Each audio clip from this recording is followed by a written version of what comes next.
ত্রিপুরা উপজাতি স্বশাসিত জেলা পরিষদ নির্বাচন যত ঘনিয়ে আসছে ততই ত্রিপুরার বিভিন্ন প্রান্তে স্পষ্ট হয়ে উঠছে জন অসন্তোষ।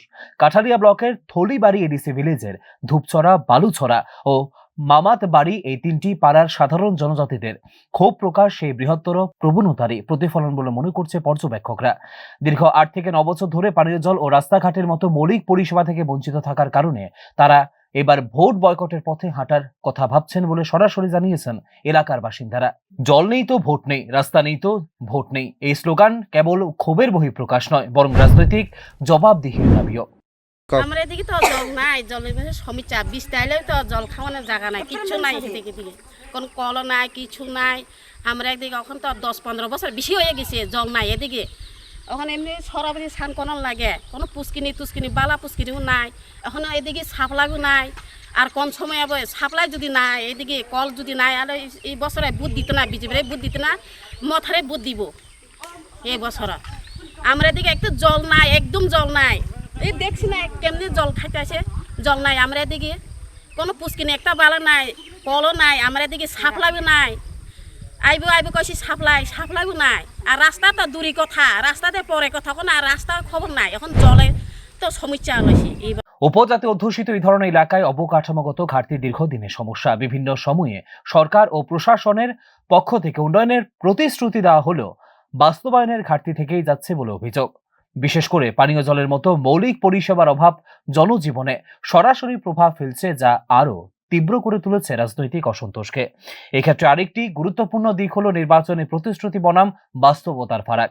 গ্রামবাসীদের বক্তব্য অনুযায়ী নির্বাচন এলেই রাজনৈতিক দল ও জনপ্রতিনিধিরা সক্রিয় হয়ে ওঠেন, কিন্তু ভোট পরবর্তী সময়ে আর দেখা যায় না সেই সক্রিয়তা।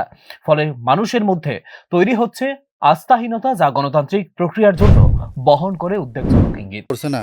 না আমরা এদিকে রাস্তাঘাটের কোনো ব্যবস্থা করছে না। বিগত 8 বছর ধরে যত সরকারে আছে, তারা বিজেপি সরকারও আছে, এমডিসিও ঘুরে গেছে, কিন্তু দেখে গেছে। তারা কইছে ভোট নেওয়ার সময় আমরা এদিকে রাস্তাঘাট করে দেব, জলের সুবিধা করে দেব, কিন্তু অথচ তারা এখন পর্যন্ত রাস্তাঘাট নাই, জলের সুবিধা কোনো কিছু নাই। আজ পর্যন্ত তারা দেখা যাইতেছে কোনো কিছুই কাম করে না। তাই আমরা সবাই গ্রামবাসীরা মিলছি, এবার কাউকে ভোট দিতাম না। আমরা যেহেতু আমরা রাস্তাঘাট নাই, তারা কাউকে ভোট দিতাম না। কত পরিবার? আমরা এদিকে প্রায় 50 পরিবার মতো আছে, কিন্তু রাস্তাঘাট নাই। রাজনৈতিক দৃষ্টিকোণ থেকে বিষয়টি অত্যন্ত তাৎপর্যপূর্ণ, কারণ সাধারণত উপজাতি এলাকার রাজনৈতিক দিক নির্দেশ নির্ধারণে গুরুত্বপূর্ণ ভূমিকা পালন করে এডিসি নির্বাচন। এমন পরিস্থিতিতে ভোট বয়কটের মতো প্রবণতা যদি বাড়তে থাকে, তবে তা প্রভাব ফেলতে পারে ভোটের হার, নির্বাচনী ফলাফল এবং সামগ্রিক রাজনৈতিক সমীকরণে।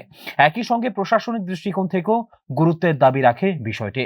স্থানীয় সমস্যাগুলি দ্রুত সমাধান না হলে আরও বিস্তৃত আকার নিতে পারে ক্ষোভ। বিশেষজ্ঞদের মতে এই ধরনের পরিস্থিতি সরকারের উচিত অবিলম্বে মাঠ পর্যায়ে হস্তক্ষেপ করে সমস্যার নিরসনে কার্যকর উদ্যোগ নেওয়া, যাতে পুনরুদ্ধার করা যায় জন আস্থা। সব মিলিয়ে থলিবাড়ির এই ঘটনাটি শুধু একটি এলাকার ক্ষোভ নয়, বরং এটি ত্রিপুরার গ্রামীণ ও জনজাতি অঞ্চলের উন্নয়নের চ্যালেঞ্জ, প্রশাসনিক ঘাটতি এবং রাজনৈতিক বিশ্বাসযোগ্যতার একটি স্পষ্ট প্রতিচ্ছবি বলে মনে করছে সংশ্লিষ্ট তথ্যবিজ্ঞ মহল। Bureau report, news now.